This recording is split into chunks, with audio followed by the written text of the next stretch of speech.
Então, nós voltamos agora do intervalo e nós estávamos falando a respeito da importância da distinção entre os tipos de conhecimento, senso comum, filosófico e científico. Eu gostaria de ouvir um pouco sobre o que vocês pensam a respeito desta questão. Não precisa fazer nada elaborado, não. Mas para ouvir vocês e vocês participarem um pouco da aula, tá bem?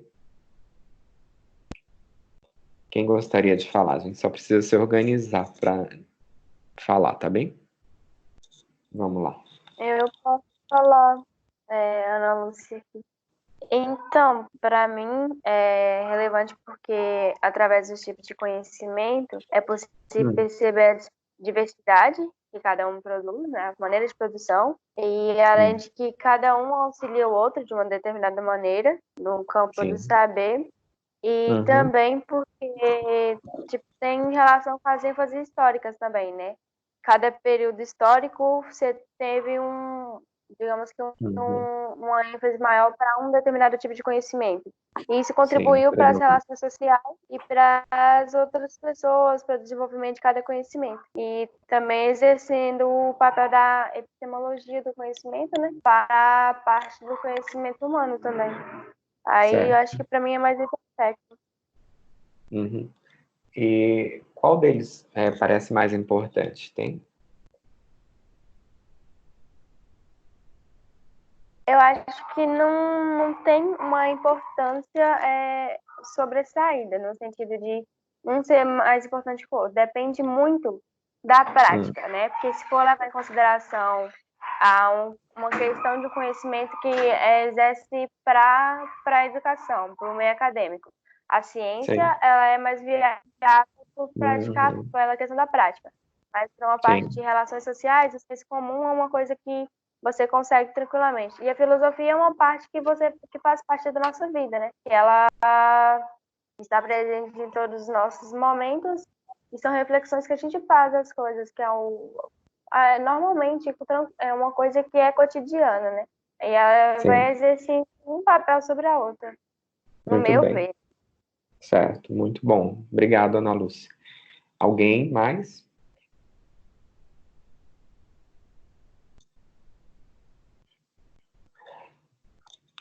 Vocês estão muito calados.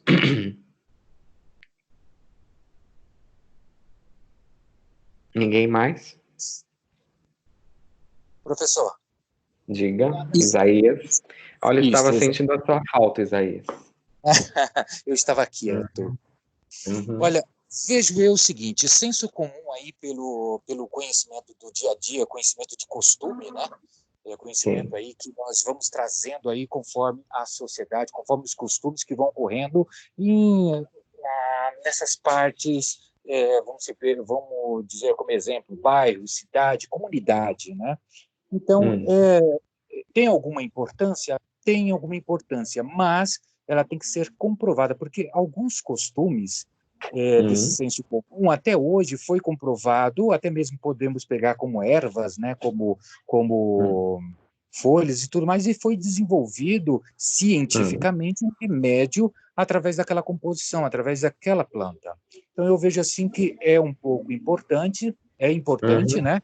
E já a parte filosófica é extremamente também importante pelo conhecimento, né? Até mesmo aí pelo o saber, o conhecer. A parte científica, através de testes, nós podemos obter esse conhecimento filosófico, onde nós vamos colocar em prática cientificamente, fazendo esses testes, através podemos pensar através do senso comum. Então, podemos linkar os três pontos. Senso comum, poderemos estar pegando essas ervas. A parte filosófica, que seria o conhecimento, o entendimento. E a parte científica, através de testes dessas plantas, que podemos construir um remédio. Então, eu vejo assim que os três têm uma importância. Obviamente que uma importância cientificamente é mais elevada do que a do senso comum. É a minha visão. Tá bom, ok. Obrigado. Vamos lá? Mais alguém?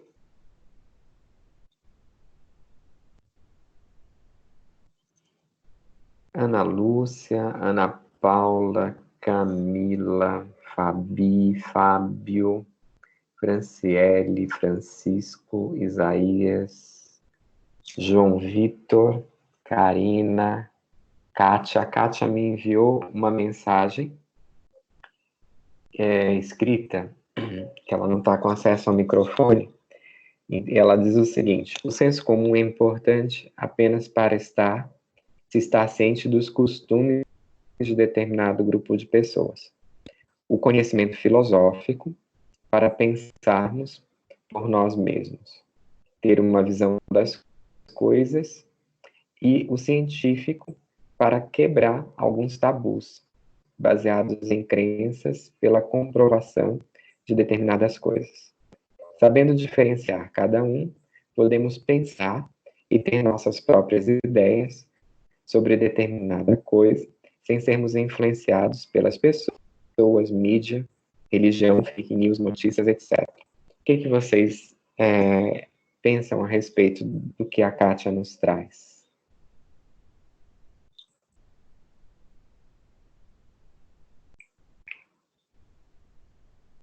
Vocês, hoje que a gente está falando muito sobre fake news, vocês acham que tem aí uma importância para nós desenvolvermos o conhecimento?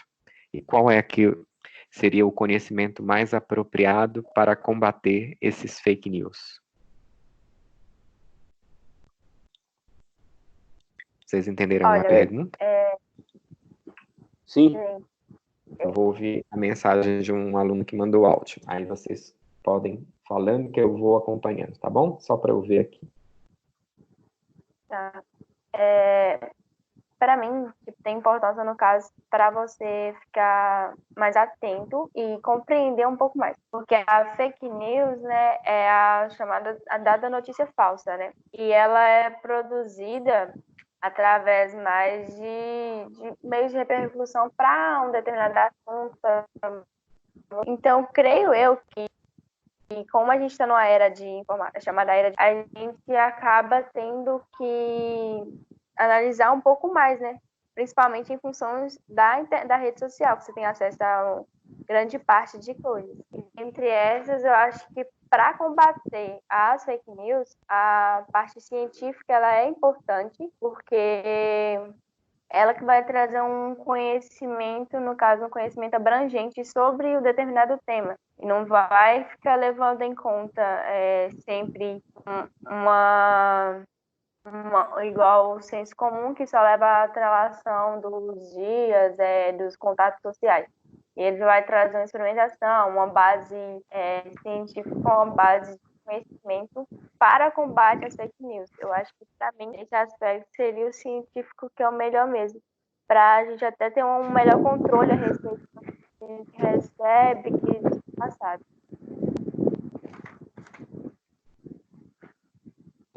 Desculpa, eu estava no... E daí que vocês vão perceber que a gente, quando vai responder, né, a gente não pode responder muitas vezes imediatamente. A gente tem que entender primeiro o que é exposto, né, e a gente fazer uma verificação para depois a gente se manifestar a respeito, né? Que normalmente o que a gente faz? A gente ouve algo, imediatamente a gente vai responder pelo impulso, né? E muitas vezes os fake news, eles como é que se desenvolvem um tempo aí, né?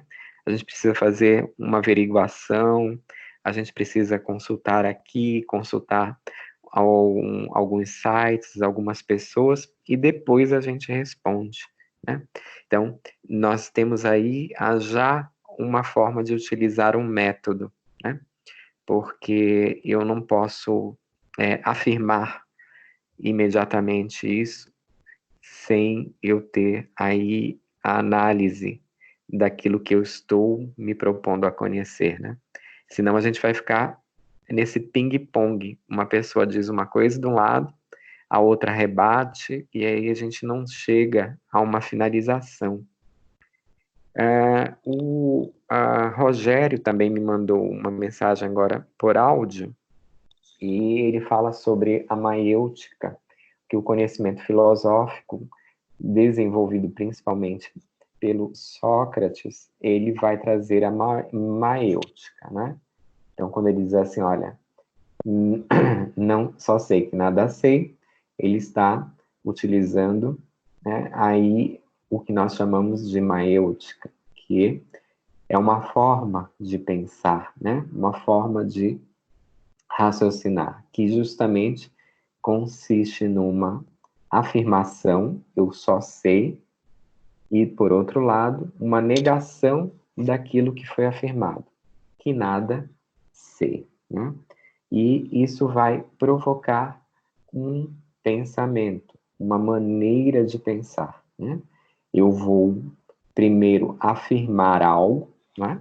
E depois eu vou negar aquilo que eu afirmei. Então vamos exemplificar de uma forma mais prática. Eu mostro para vocês um aparelho, né, celular aqui, telefônico. E eu digo que isto é um aparelho telefônico. Se eu for usar a maêutica, né, o pensamento socrático, eu digo isso aqui é um celular. E aí vocês vão concordar, né? Mas depois, em seguida, eu digo, não, isso aqui não é um aparelho telefônico celular. Na realidade, isso aqui é um computador, né? Bom, eu posso dizer que, na realidade, isso aqui, além de ser um computador, ele é um aparelho fotográfico. E eu digo, não, além de ser um computador, um aparelho fotográfico, ele é uma calculadora, né? E assim eu vou percebendo que a primeira afirmação que eu fiz, ela não me trouxe o conhecimento exato do que significa isto aqui, né? Então, a princípio, eu olhando para este, né, objeto, eu digo que ele é um telefone celular. Mas depois, em seguida, eu digo não, ele não é um telefone celular somente. Ele é um computador. Aqui dentro eu tenho uma série de elementos que me fazem pensar e digo, olha, isso aqui, além de ser usado para o telefone, ele também me traz acesso à internet, eu posso ver vídeos, eu tenho como ver, ouvir música, então isso aqui também pode ser até uma forma de rádio, né? Então, ao Sócrates, ele utilizava justamente deste método da maêutica para ele poder conhecer. E é muito interessante porque o Sócrates, ele vai mostrar para a gente que nós, para conhecermos, nós precisamos o quê? Do contrário, não é? E até nós chegarmos a uma conclusão, nós vamos ter esta oposição. Então, nós temos uma primeira afirmação e, do outro lado, vamos ter uma negação daquilo que foi afirmado. E nestas relações de afirmar e negar, nós vamos chegar finalmente a conhecer algo, que é uma conclusão sobre um determinado sujeito, objeto, uma coisa, né, uma situação. Então percebam que existem várias formas, né, de ver o mesmo problema, a mesma situação, certo? Alguém gostaria mais de trazer alguma informação? Senso comum, filosófico e científico, né? Por que que eu preciso diferenciar esses tipos de conhecimento? Vitória, Rogério, Renata, Rafael, Marisa, Maria de Fátima, Luciano, Como é que estamos aí?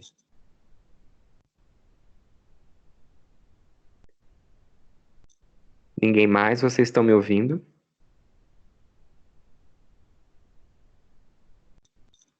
Alô? Vocês conseguem me ouvir? Sim, conseguimos. Uhum. Alguém mais queria trazer alguma contribuição? Então, vamos passar para o nosso slide número 9. Né? Agora, o método científico e o método filosófico. Né? Então, agora nós estamos falando propriamente do método. Né? A ciência tem um método, a filosofia tem um método. Né? Então, o método científico, ele é diferente do método filosófico. Isso está no livro digital de vocês, tá? E o que difere os dois métodos? O método científico, ele está fundamentado na experimentação, né? Então, eu preciso testar. Quando eu falo experimentação, significa dizer que eu preciso testar o conhecimento científico. Não basta apenas que eu afirme algo, né? Eu preciso analisar, eu preciso testar aquilo ali que eu estou afirmando. E o método filosófico, né? O que eu tenho no método filosófico? No método filosófico, eu tenho a utilização do raciocínio, né? Eu vou usar aí um método que nós temos a partir de Aristóteles, conhecido como a lógica aristotélica. E aí eu vou educar o meu raciocínio para poder desenvolver algumas hipóteses a partir do pensamento dedutivo ou do pensamento indutivo, né? Então, percebam que o método científico, ele vai se caracterizar principalmente porque eu tenho que testar aquilo que eu quero conhecer, que eu me proponho a conhecer ou que eu afirmo como um conhecimento. E o método filosófico, ele vai me ajudar a desenvolver o que eles chamavam de razão, ou o raciocínio lógico, né? Eu tenho que apresentar este raciocínio lógico para poder conhecer algo. E percebam que, de uma certa maneira, a lógica, ela também contribui para a ciência quando ela nos impõe a ética. Né? Eu preciso pensar de uma forma lógica, mas eu preciso distinguir aquilo que é o certo do que é o errado. Né?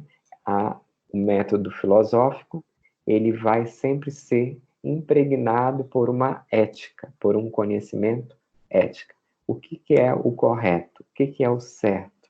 E o que não é correto fazer? O que é o errado? Então, a filosofia, ela envolve esses dois aspectos, tá bem?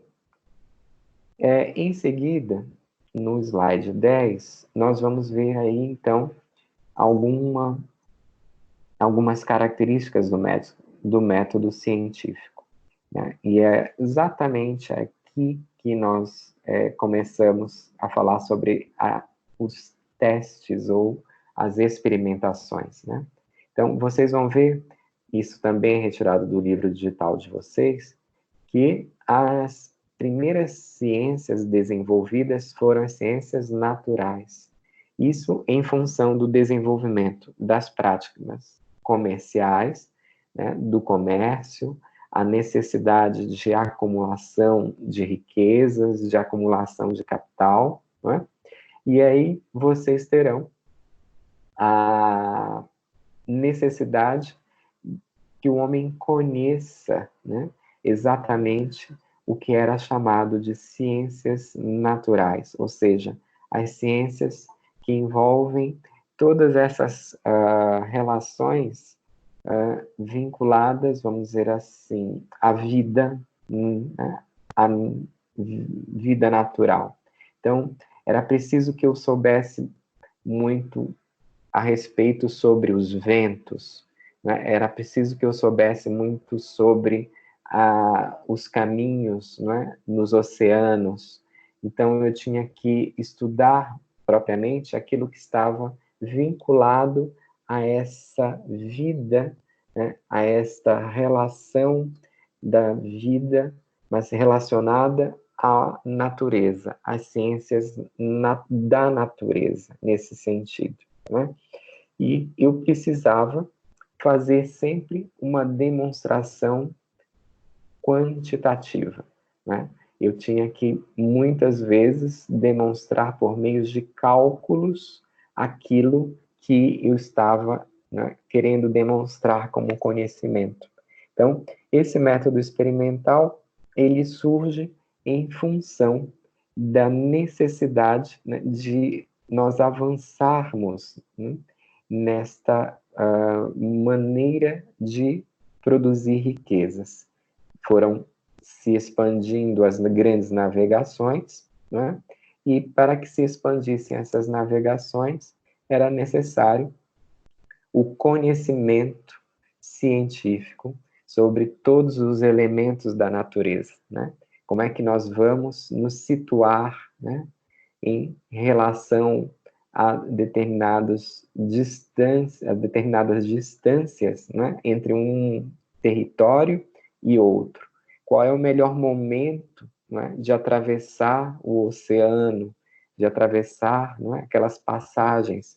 Então, os homens se destinaram inicialmente a essas ciências da natureza. Não sei se vocês conseguem entender exatamente, né, esse sentido, que a ciência da natureza, ela envolvia a vida, né, mas a vida como um todo neste planeta, né? Como é que todas essas modificações nesse movimento que a Terra faz, né, elas afetam aí a vida humana. Então é preciso conhecer primeiro, né, o que é naturalmente existente no planeta. São as ciências naturais, né? O Sol nasce de que lado, né? Quanto, vamos dizer assim, tempo ele demora para se pôr? Ele se põe em que lado, né? E como é que isso vai afetar justamente esse comércio, essas navegações, certo? Então, nós vamos perceber que o método científico ele está baseado inicialmente nessas experimentações que caracterizam ele até hoje. E o método filosófico, né? O método filosófico, nós trouxemos para vocês aqui algumas orientações sobre a lógica aristotélica, que é uma maneira de pensar. E aí eu destaco inicialmente justamente aqui, olha, existe uma discussão a respeito da aparência e da essência que os filósofos trazem, né? Então, eu tenho determinado objeto, eu tive um exemplo do celular, e aparentemente isso aqui é um aparelho de telefone, né? Porém, eu preciso conhecer melhor a essência deste, né, objeto, para que eu possa descrever ou conhecer exatamente o que ele é, né? Então, a filosofia nunca vai se contentar com aquilo que nós vemos, né, que está nas aparências. Ela nunca vai apenas dizer assim, olha, este aqui é um livro, mas a filosofia ela vai tentar descobrir o que é na essência. Eu preciso abrir o livro, eu preciso descobrir o conteúdo deste livro, né?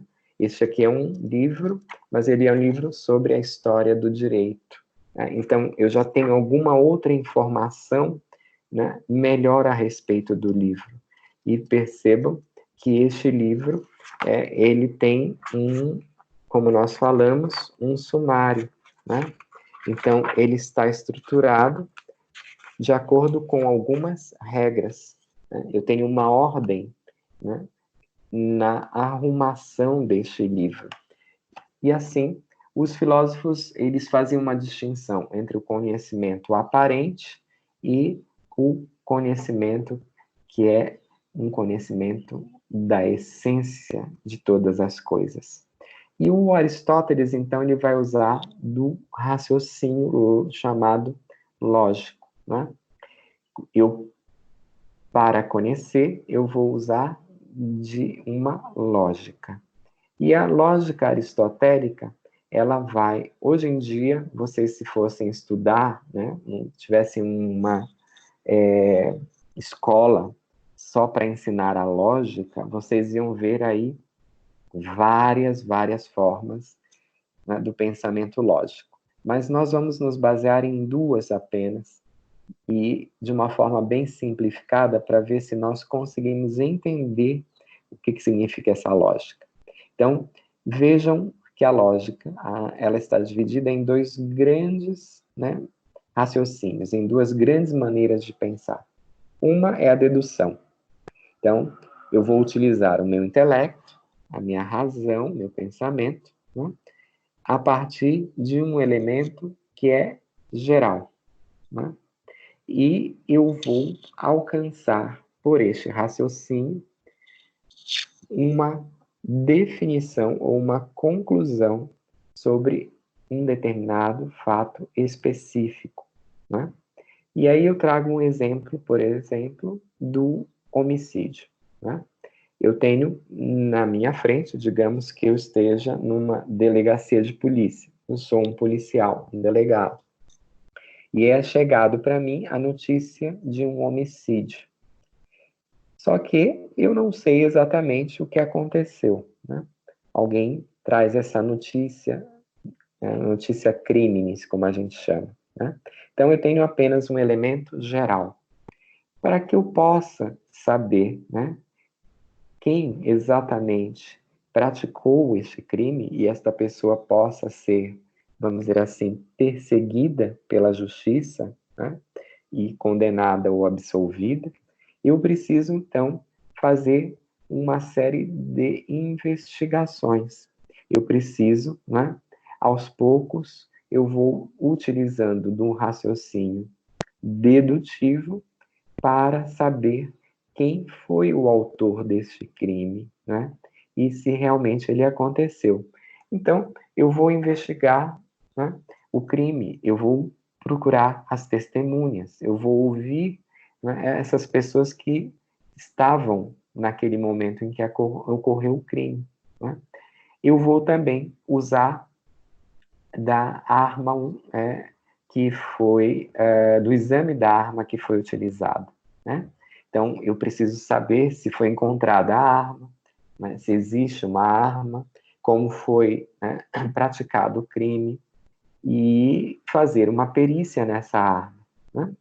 E eu vou examinar o local do crime, né? O local ainda está intacto, ele o corpo, né, o cadáver, ele está lá no local, foi retirado, né? Então, eu preciso examinar o local. E aí, eu vou finalmente chegar ao autor deste crime, né? Que é um elemento específico.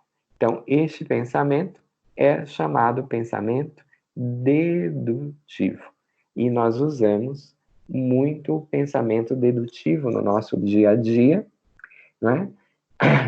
E muito o pensamento dedutivo no direito. Percebam, né? Se nós estivéssemos na própria sala de aula, por exemplo, e desaparece uma caneta de algum aluno na sala de aula.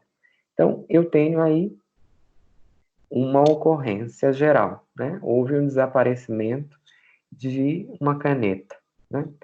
E aí o aluno chega então para mim e diz assim, olha, professor, eu fui furtado, minha caneta levaram, né? Eu digo, calma, a gente não pode afirmar que houve um furto.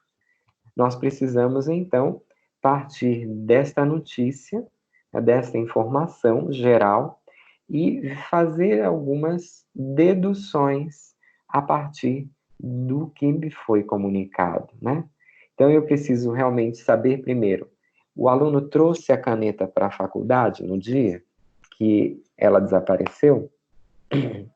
Eu tenho que saber, então, se ele trouxe, então eu deduzo que realmente, né, ele está me contando uma verdade, né, e eu posso ir adiante.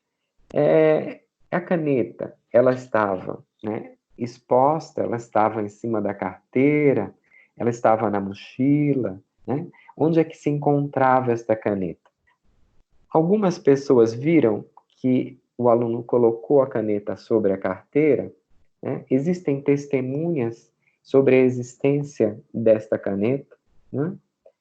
E eu vou depois verificar, né? Eu posso pedir para o aluno, olha, abre a mochila e mostra, você já procurou bem, aconteceu, que às vezes a gente pensa que trouxe, né? Mas a gente acabou confundindo, não trouxe, a caneta está em casa, né? E aí, se nós verificarmos, né, que realmente ele trouxe, as pessoas viram ele usar a caneta, né? E nós vamos até a mochila, não encontramos, ninguém saiu da sala, então eu deduzo que realmente houve um furto de uma caneta, né? E aí depois nós vamos partir para outras deduções até que nós encontremos quem foi que furtou a caneta do aluno. Este é um pensamento, como nós dissemos, baseado na dedução. Por quê? Porque nós usamos o nosso pensamento, o nosso raciocínio, a razão, né, a partir de um fato, um acontecimento, um problema, um elemento que é amplo, é geral, para nós chegarmos a uma conclusão, né, pontual, a um elemento específico. Esta é a lógica dedutiva, né? A indução é uma outra maneira de raciocinar pela lógica, mas eu vou partir do oposto da dedução, né? Na indução, eu vou usar o pensamento, a razão, meu conhecimento, né, racional, para chegar a alguma conclusão. Mas eu vou partir, meu ponto inicial, ele é um elemento específico, né? E deste elemento específico, eu vou fazendo induções para que eu alcance aí um resultado, uma conclusão que serve para todos, que é geral, que é generalizante, né? Então, vamos fazer o mesmo raciocínio a partir do homicídio. Agora, né, eu vou ter aí alguns indícios, né? Eu tenho, então, vários elementos particulares do homicídio, né? Eu tenho uma pessoa que foi encontrada morta. É um elemento particular? Sim. Eu vou ter uma outra pessoa que foi vista no local em que aconteceu ou onde aconteceu o crime. É um elemento específico? É. Eu vou ver, né, que existem algumas testemunhas que acompanharam o desenrolar desses fatos, né? Então, são várias testemunhas, eu vou tratar com cada uma delas. São elementos específicos? Sim. E eu tenho também os suspeitos, né? Existem algumas pessoas que viram um rapaz com algumas características no local em que houve o homicídio. Mas existem também, né, ali indícios que uma outra pessoa estava com a arma que foi utilizada para a prática do homicídio em outro local da cidade, né? Isso me traz dúvidas. Será que foi quem estava no local ou será que foi quem portava ou estava com a arma? Qual dos dois suspeitos é o que cometeu o homicídio. Então, percebam que, usando da indução, eu vou chegar a uma conclusão geral. Eu vou chegar à verificação de que realmente houve um homicídio, quem foi o autor desse homicídio, certo? E depois que eu concluir, se o meu raciocínio estiver correto, por todos os elementos que eu conseguir reunir, todos os elementos particulares, eu chego a uma conclusão sobre a prática do homicídio. E esta conclusão, ela segue uma lógica, né? Eu não posso acusar, olha, foi aquele que estava no local do crime. Não, foi aquele que estava com a arma do crime, né?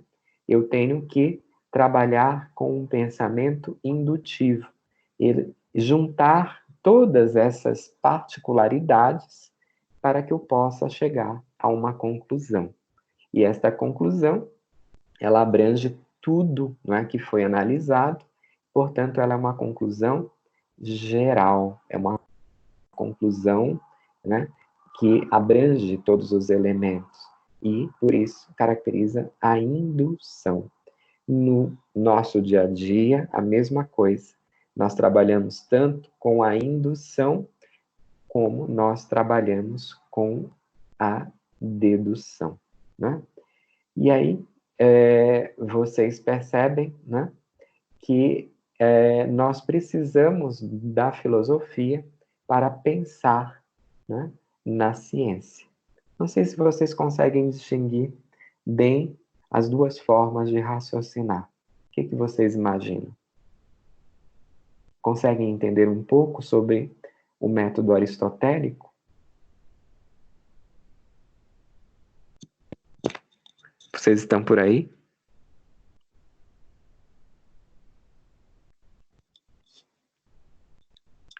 Vocês estão me ouvindo, gente? Estamos sim, professor. Bom, então vamos adiante, né? Nós temos uma diferença entre o método científico e o método filosófico, né? O método científico, como nós falamos, está baseado na experimentação, né? E o método filosófico, ele está baseado na lógica, certo? Bem, o método científico é o experimental e nós vamos passar adiante. Eu tenho outras duas questões, né? Como é que pode ser empregado o método científico no raciocínio jurídico e como é que pode ser empregado o método filosófico no raciocínio jurídico? Quem pode me ajudar aí?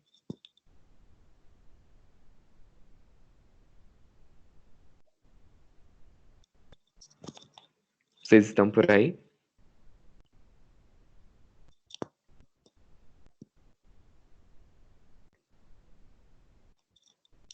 Alguém está vivo do outro lado aí?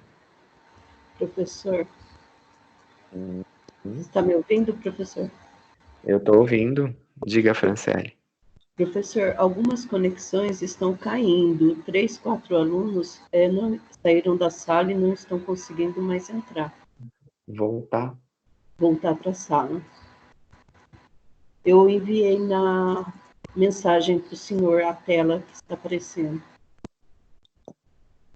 Que estranho. Agora eu não sei como é que... Se eu tenho que aprovar, não sei por quê. Não aparece nenhuma aqui para pedir aprovação. Eles estão usando o computador ou o celular?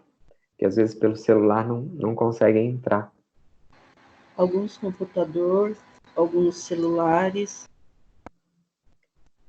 Bom, vamos ver se eles conseguem voltar então. Mas enquanto isso eu gostaria que vocês me dessem ajuda aí e me dissessem como é que pode ser empregado o método científico no raciocínio jurídico, como é que pode ser empregado o método filosófico no raciocínio jurídico. Professor, Diga. Isaías. Quem que está falando? Isaías. É o Isaías? Ok, Isaías, vamos lá. Vamos pelo método científico. Pensamos o seguinte, através de testes, né? Por exemplo, assim, houve um crime e aí vão colher marcas digitais para poder fazer essa verificação para ver se chega ao criminoso. Acredito eu, são vários experimentos, vários testes que ocorrem. Já no método filosófico, que é a parte da lógica, a parte do conhecimento, posso eu pensar que é a lei aplicada, é aquilo lá que está realmente, vamos supor, no Código Penal, onde que eu vou fazer as interpretações, onde eu vou verificar onde que se encaixa aquele tipo de crime e como vai ser penalizado aquele criminoso. Isso. Eu posso ter uma dúvida, né, Isaías? Você me fez lembrar que no ano passado eu li uma reportagem no UOL em que falava que uma moça, aqui eu acho que na região da Lapa, se eu não me engano, ela teve um abortamento, né, e a criança depois foi jogada pela janela, né? E aí você me traz uma questão nessa situação, né? Eu tenho já a comprovação de que foi a moça, né? Eu já sei que foi ela, mas eu preciso, né, de um raciocínio aí lógico e saber exatamente qual é a norma que eu vou aplicar. Na realidade, houve o crime de aborto ou houve um infanticídio?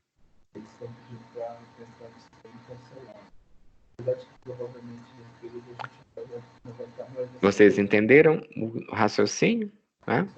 A moça, ela abortou e depois ela atirou o filho pela janela, né?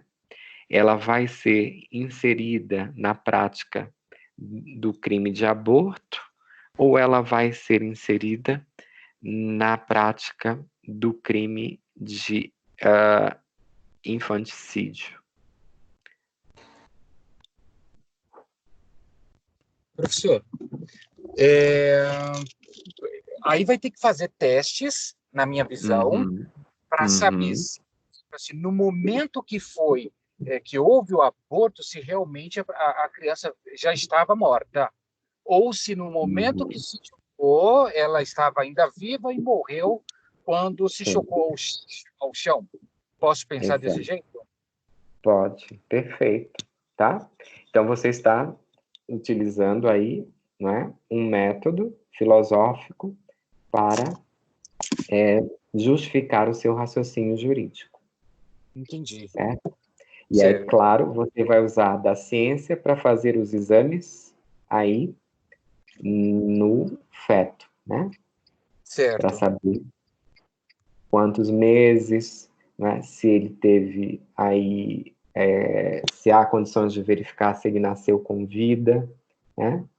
Se ele foi retirado melhor do útero materno com vida. Então, isso nós vamos usar a ciência.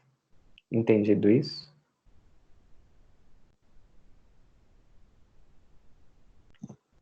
Vocês estão me ouvindo, entendi, gente? professor. Tá? Eu entendi. Alguém mais tem como nos auxiliar aí nessas duas questões? Gostaria de falar? Não? Então vamos adiante. Nós temos aí agora o debate entre a ética e a ciência, né? E esse debate, isso também é retirado do livro digital de vocês, né? Vai surgir principalmente a partir, né, da Segunda Guerra Mundial. Então, percebam que as relações, né, que foram geradas em função da guerra, elas vão trazer muitas questões para a sociedade, para os seres humanos, né? Até então, nós temos uma busca muito grande pelo, vamos dizer assim, pela riqueza, né? Pelas condições materiais. As pessoas estão muito preocupadas na aquisição, né, de riquezas materiais. E nesta ânsia, muitas vezes elas não levam em consideração, né, as questões éticas. Então, eu quero ganhar e não me importa, né, o que eu vou fazer para obter esse ganho, né? E vocês percebem que essa questão ela está muito presente nos nossos acontecimentos agora, né? Nesses últimos acontecimentos, porque existe uma grande discussão a respeito disso, né? Nós temos aí uma situação completamente diferente e nós temos algumas regras de isolamento. E eu vou, então, né, me preocupar em isolar as pessoas, preservar a vida das pessoas, ou eu vou me preocupar em, vamos dizer assim, manter a atividade econômica, porque, né, a atividade econômica ela é essencial, né, para as pessoas. Qual das duas escolhas eu faço, né? E aí nós vamos ter aí a contribuição da ética na ciência, né? Então, não esqueçam que a economia também é uma ciência econômica. E existem maneiras de raciocinar sobre esta economia, né? Será que eu não posso encontrar nas ciências econômicas uma forma de manter, né, de uma maneira ou de outra essa atividade, mesmo que ela agora tenha uma redução, mas depois ela possa ser retomada, né, de outra forma, e eu pense de uma forma ética, né, em que eu tenha que proteger principalmente a vida e principalmente, né, a vida daquelas pessoas que estão mais vulneráveis. Então, a ciência e a ética, elas estão hoje caminhando lado a lado, né? Nós temos que pensar que a ciência, ela avança, ela evolui, ela promove, né, o desenvolvimento, mas hoje em dia, né, é cada vez mais discutido que a ética, ela é extremamente importante, porque eu não posso crescer sozinho, eu não posso me desenvolver sozinho. Eu tenho que pensar no outro. E é isto que significa a ética, né? Na ética, eu vou pensar o que eu devo fazer ou o que eu não devo fazer, mas sempre em relação com o outro. Se é bom para mim e é bom para o outro, eu tenho uma atitude ética. Se é bom só para um, então eu não estou agindo conforme a ética. Entendido isso? E a pesquisa científica é um outro ponto que nós temos aí na disciplina de vocês, né? O que significa esta pesquisa? E vocês têm aqui 3 definições, né? A pesquisa é um procedimento para construirmos um conhecimento. A pesquisa, ela significa científica, ela visa a encontrar respostas, né, para determinados problemas, e a pesquisa científica, ela é um procedimento que usa as metodologias próprias para construir conhecimentos. Então percebam que existem 3 definições diferentes, e as 3 definições, elas atendem, né, ao que nós precisamos saber sobre a pesquisa. Então, quando nós realizamos uma pesquisa científica, nós vamos entender o que foi dito lá no início, né? É um caminho para o conhecimento. Para eu conhecer algo, eu preciso percorrer um caminho. Eu preciso, então, realizar uma pesquisa. E a segunda definição a pesquisa é uma atividade que vai dar respostas, né, a determinadas questões, a determinados problemas. E é exatamente isso o que nós estamos vivenciando agora. Nós queremos encontrar um remédio, né, para conter esta pandemia. E o que nós podemos fazer? Nós podemos aí, né, incentivar, promover a pesquisa científica para que ela encontre a resposta, para que ela possa nos dar o medicamento, né? E a terceira definição do Richardson, a pesquisa, ela é uma série de métodos que são utilizados para construir um conhecimento, para chegar a um determinado objetivo. Então, eu não posso conhecer de uma forma jogada, indisciplinada, desorganizada. Eu tenho que seguir alguns métodos, né, para conhecer, certo? E aí, nós vamos trazer para vocês o que o livro digital de vocês coloca como elementos do método científico. Então, o que a pesquisa, ela obrigatoriamente deve conter, né? Quando a gente faz ciência, o que a pesquisa científica deve trazer? Em primeiro lugar, a observação, né? Eu preciso utilizar da observação, né? Então, eu tenho que conhecer um pouco daquilo que eu me proponho pesquisar, né?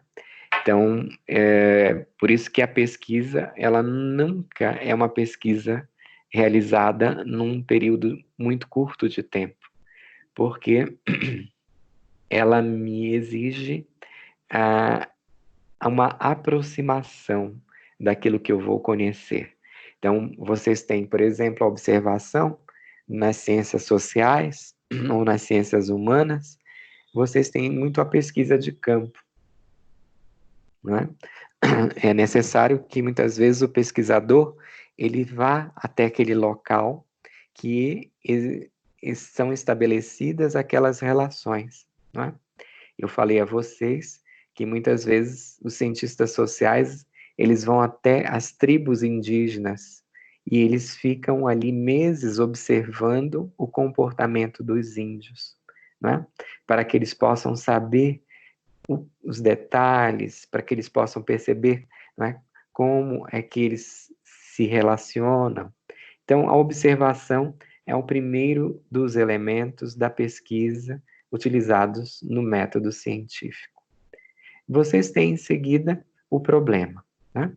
O problema é o que nós falamos a respeito da situação problema ou da problematização que é utilizada no conhecimento científico. O conhecimento científico, então, ele não é um conhecimento muito simples. Eu quero conhecer mais a respeito do coronavírus, não é? Então, isso é uma primeira pergunta. Tá, mas especificamente o que você quer conhecer a respeito desse coronavírus, né? Eu quero conhecer a estrutura dele, né? Eu quero saber de onde ele vem, como é que ele é transmitido, né? Como é que ele consegue avançar tão rapidamente. Eu quero conhecer se existem algumas formas de combater.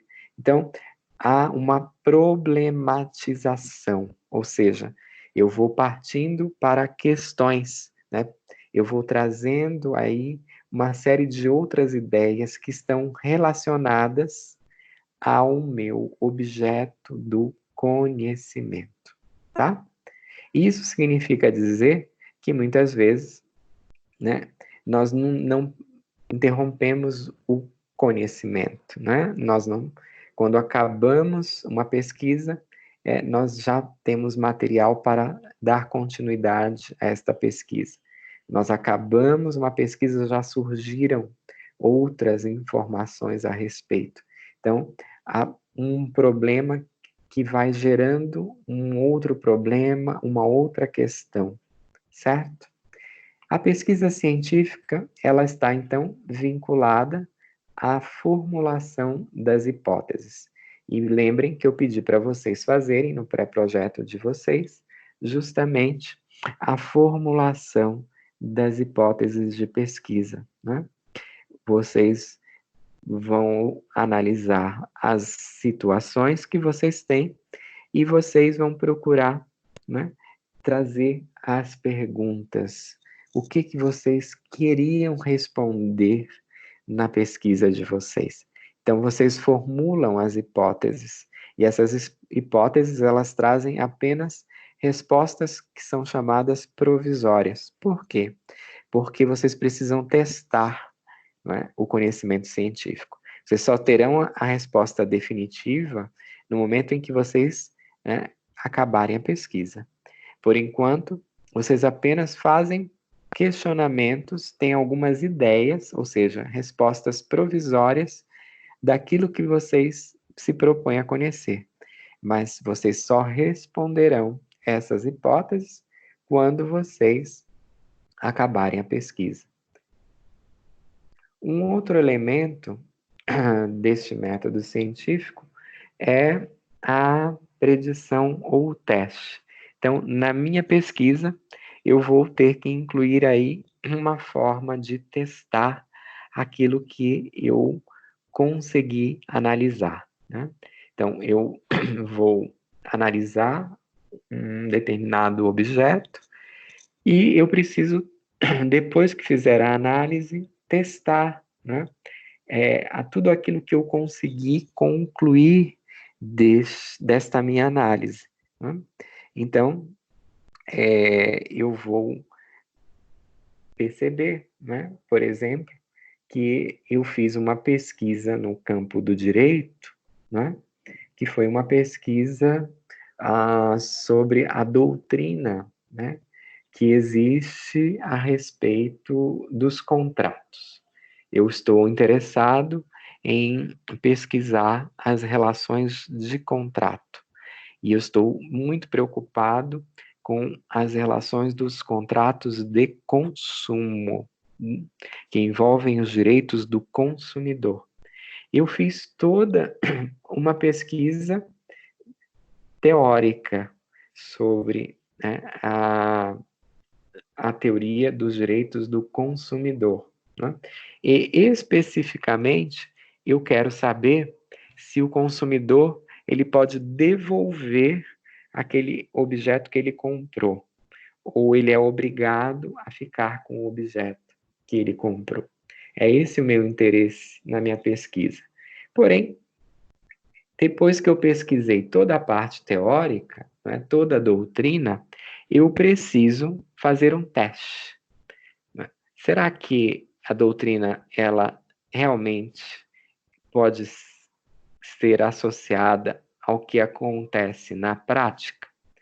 E aí, então, eu vou fazer uma pesquisa, né, ou o teste, ou essa predição, né, para validar ou invalidar a doutrina. Como é que eu posso fazer isso? Eu tenho duas maneiras, né? Uma que é mais simples, eu vou buscar a jurisprudência.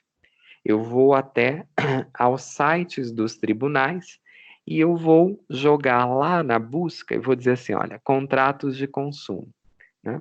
O direito de devolução, né? Ou a entrega do bem. Eu vou verificar que existem várias decisões dos tribunais, a jurisprudência, a respeito do assunto. E lá eu vou encontrar decisões que vão reconhecer o direito do consumidor em devolver o bem, e eu vou encontrar decisões que não aceitam a devolução do bem. Então percebam o seguinte, que eu vou, nesse sentido, testar as teorias. E, de acordo com o número de decisões jurisprudenciais, eu posso dizer assim, ao final, né, da minha experimentação ou do meu teste. Há tantos por cento de decisões que são favoráveis à devolução. E existem tantos por cento, né, de decisões jurisprudenciais que são contrárias à devolução. E aí eu parto, né, para uma análise mais específica. O fundamento das decisões que são a favor da devolução estão baseadas num aspecto específico, né? E as decisões jurisprudenciais que são contrárias à devolução dos objetos estão fundamentadas num elemento específico, né? E com esses dados eu posso dizer, olha, a teoria tal, ela conseguiu ser comprovada. A outra teoria tal não conseguiu ser comprovada, certo? Então, isso é o que nós fazemos no âmbito do direito como se fosse um teste da teoria que nós estudamos. E a outra forma é a pesquisa de campo. Como eu vou, né, saber se realmente isso existe? E aí vocês devem lembrar do que nós falamos do corte epistemológico da pesquisa, não é? Eu vou ter que situar essa pesquisa num âmbito menor para que eu possa fazer a pesquisa de campo. Então, eu vou, se eu estou em São Paulo, eu estou na região do Campo Limpo, então vamos fazer uma pesquisa no comércio local. Eu escolho uma rua de comércio, né? Se a rua é muito grande, eu posso escolher ali uma faixa desta rua, né? Eu vou pesquisar do comércio que existe neste perímetro aqui. Ou eu posso especificar, eu vou realizar uma pesquisa de campo no comércio de roupas, né? Ou eu vou pesquisar o comércio de calçados, ou eu vou pesquisar o comércio de brinquedos. E eu pego naquela rua quais são as lojas, né, de calçados, quais são as lojas de brinquedos, ou quais são as lojas de vestimentas. E aí eu faço a minha pesquisa. E como resultado, eu posso testar, olha, as teorias do consumidor que funcionam aqui na região do Campo Limpo são essas. Aquelas outras, elas não funcionam aqui no Campo Limpo. Entendido? Então, vamos dizer assim, esta é a etapa do teste ou da experimentação na pesquisa científica.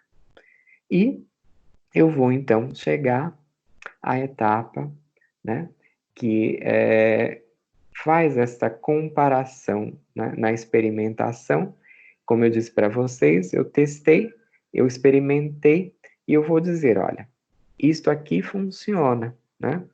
Aquilo ali não funciona, né? Mas percebam que eu tenho que considerar mesmo o que não funciona, né? O que eu digo que não funcionou no Campo Limpo. Eu não estou afirmando que essas teorias estão erradas, mas eu estou apenas dizendo que depois dos meus testes, a experimentação, né, deste teste aqui, eu vou fazer uma comparação entre os dados, eu vou verificar quantas pessoas, né, responderam nesse sentido, quantas pessoas responderam no outro sentido, ou eu vou coletar a jurisprudência, né, num período, aqui do Tribunal de Justiça do Estado de São Paulo, e eu vou verificar, né, as ações que vieram ali da região de Santo Amaro, que é a jurisdição que envolve ali o Campo Limpo, se eu não estou enganado, e eu vou dizer assim, olha, essas teorias, elas não podem funcionar no Campo Limpo, tá? Mas eu vou fazer uma comparação dos resultados e eu vou simplesmente dizer, olha, estas funcionam, aquelas teorias ali não funcionam no Campo Limpo. tá? Mas isso eu só posso fazer depois que eu testar e depois do meu teste, que eu possa comparar os dados, eu possa, como eles dizem, manipular, no sentido de que eu estou me utilizando desses dados, né? Eu estou tomando esses dados em consideração. Isso é o que significa a manipulação, tá? E a análise final, né? Eu tenho que analisar. Então, toda a minha pesquisa, eu vou coletando esses dados, eu vou reunindo esses dados. E depois que eu fizer a reunião dos dados, então, eu vou partir para a análise, né? Eu vou fazer as observações, né, sobre cada um dos elementos pesquisados. O que foi que aconteceu, né, na primeira etapa da minha pesquisa? Como é que eu me lancei, né, para conhecer esse objeto a ser pesquisado? Será que eu cumpri exatamente todas as regras da pesquisa? Né? Porque se eu partir de um pressuposto de pesquisa que está errado, eu vou ter um resultado, ou na minha análise eu vou verificar que houve um erro, né? Olha, não estão batendo os dados todos. Alguma coisa não está encaixando na lógica, né?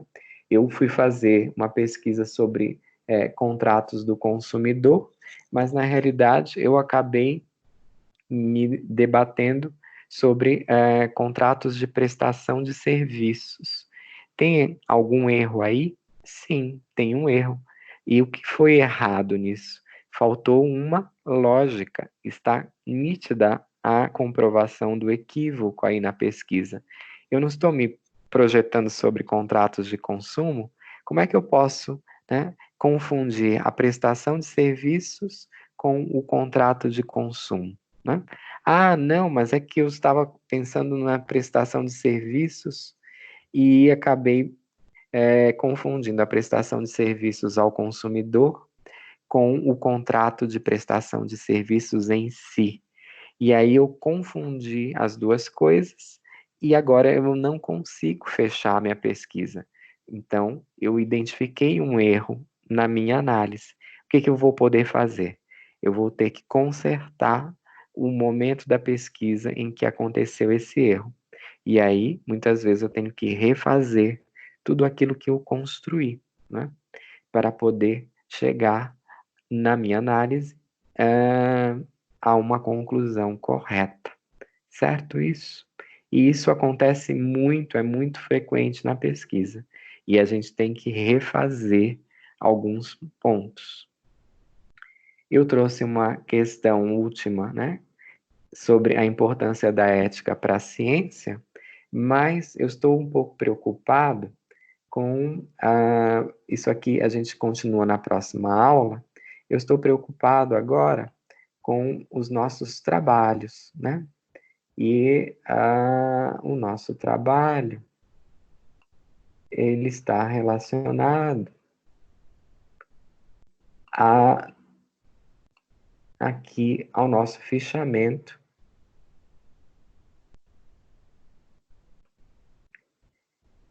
e ao nosso pré-projeto, tá? Então, eu trouxe aqui um slide que fala um pouco desses dois trabalhos que nós estávamos pretendendo elaborar, né? Para que nós tenhamos mais algum esclarecimento.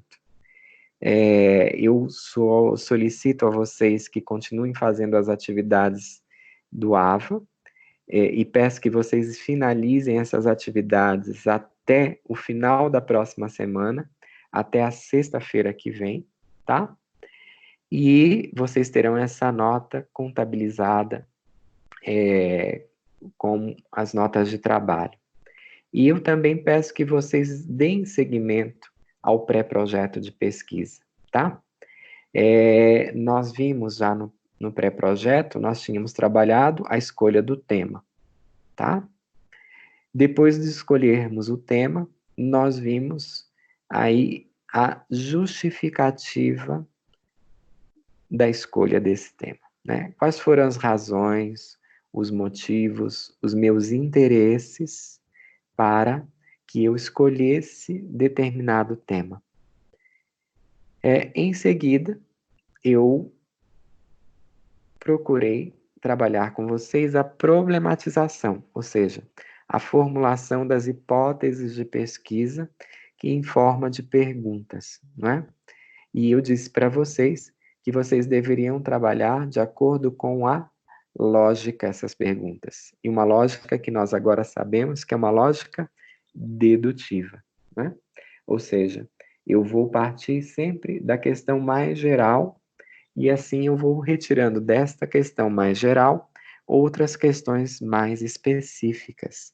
E eu vou formular, então, algumas perguntas que são as minhas hipóteses de pesquisa. E agora, o que eu peço a vocês é que vocês elaborem um outro item que vai ser chamado de objeto de pesquisa. Ou seja, agora vocês vão descrever qual é o assunto central da pesquisa de vocês, né?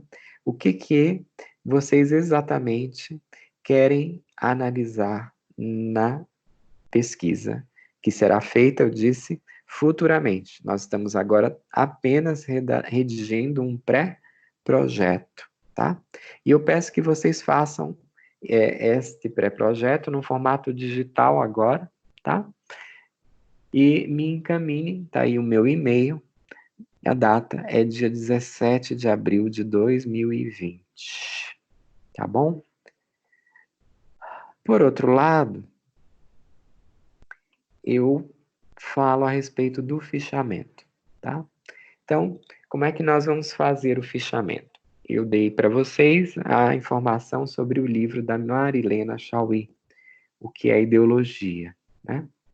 E aí, vocês têm aqui umas etapas para elaboração, que eu acho que vai ajudar vocês para elaborar o fichamento.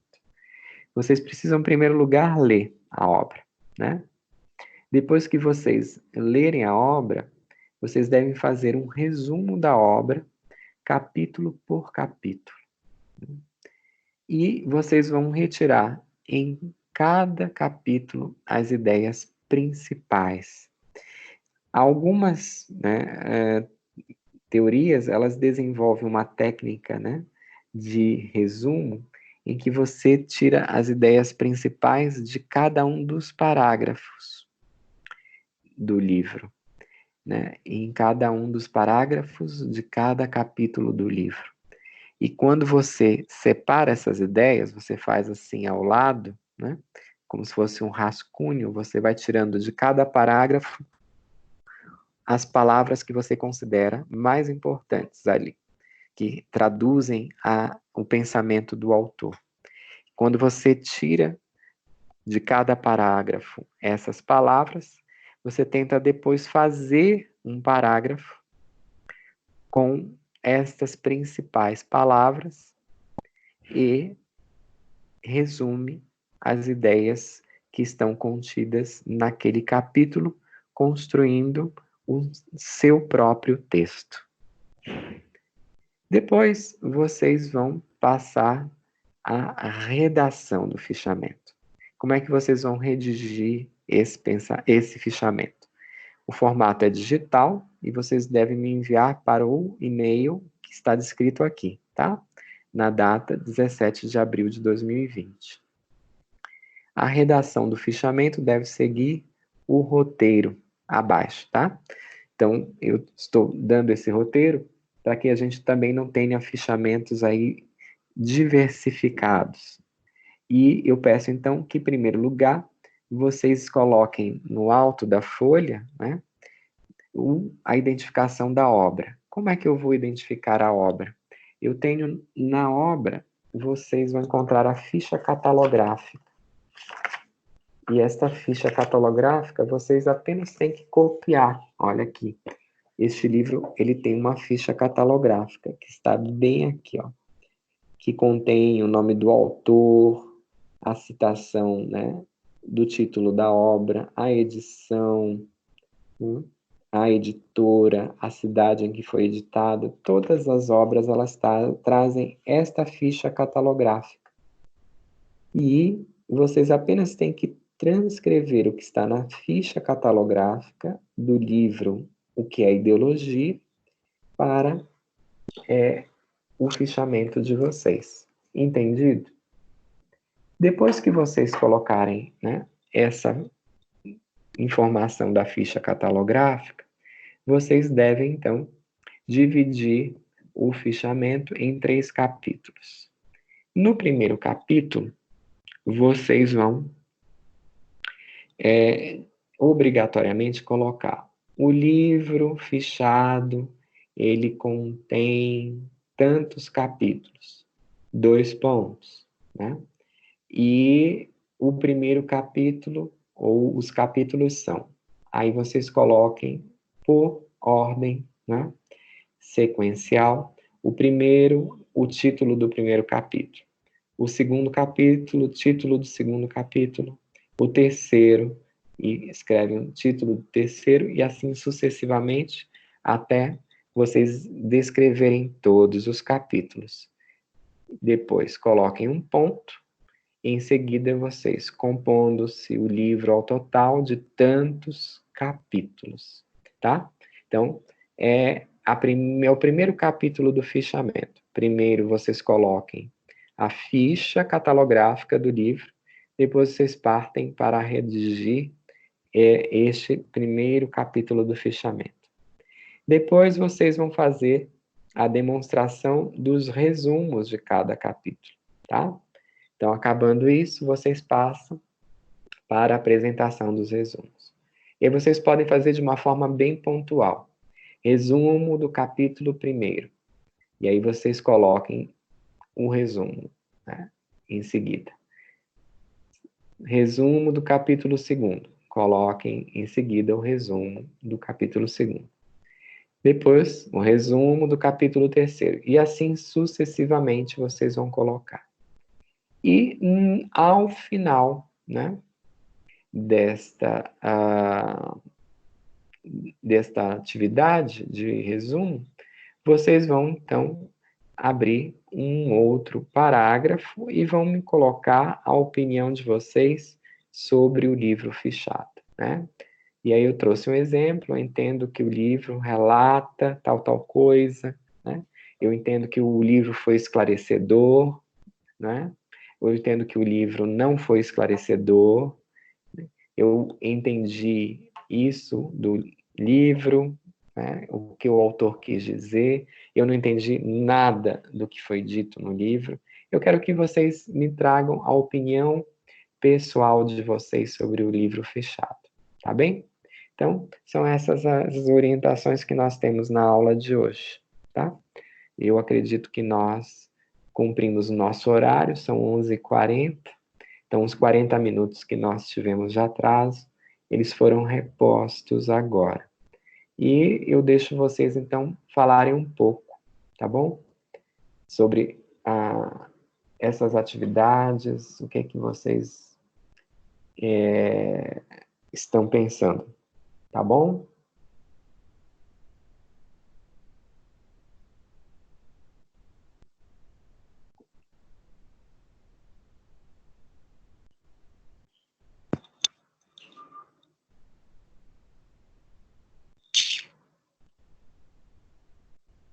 Vocês me ouviram?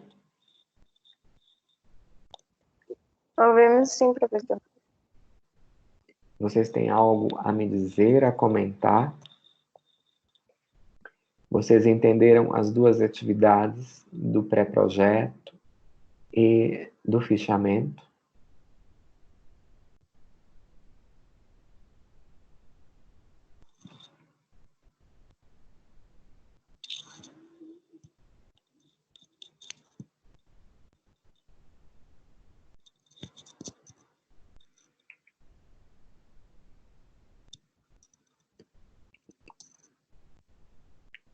Nada a ser observado?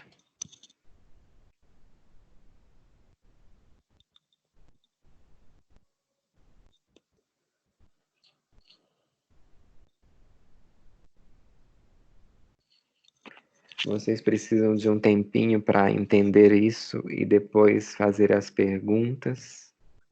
Na próxima quarta-feira, vocês preferem?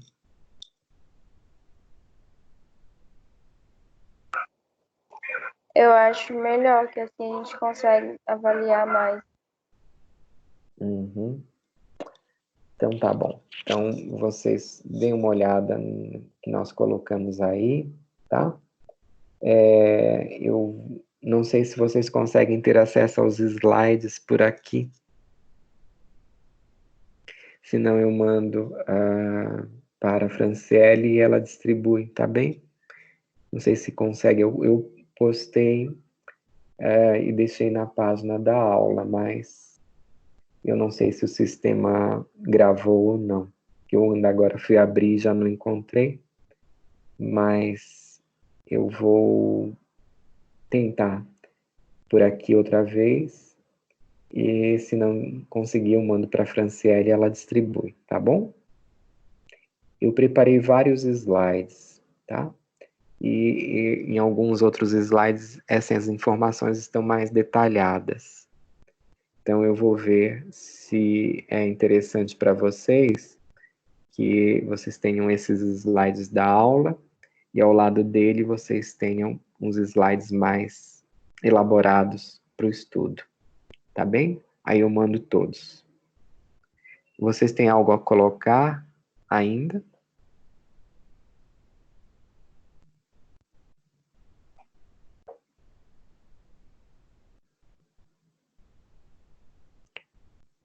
Podemos encerrar a aula?